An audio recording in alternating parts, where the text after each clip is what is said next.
It's my honor, my privilege to be here, to celebrate with you, to let you know that out of sight is not out of mind. When I'm in Washington, D.C., it is you I'm thinking of. I'm very familiar with the issue and the cause of Kashmir, and the fact that the recognition that needs to be given to this nation has not manifested yet. We have to speak truth to power and continue to be a voice for those who would suffer.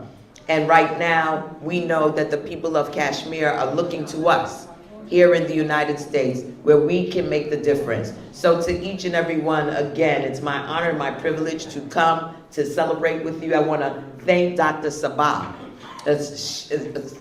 She has been so outstanding in educating and informing and engaging and bringing us together.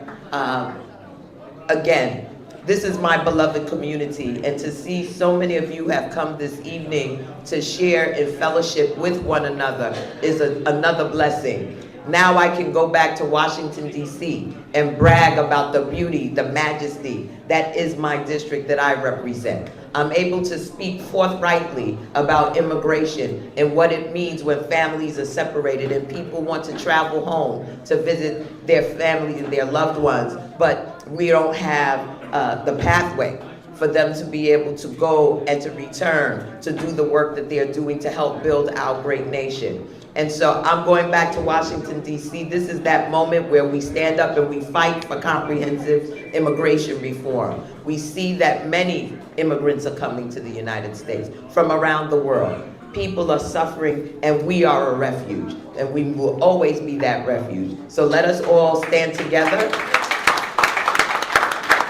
and make a joyful noise. Assalamu alaikum. It's my honor to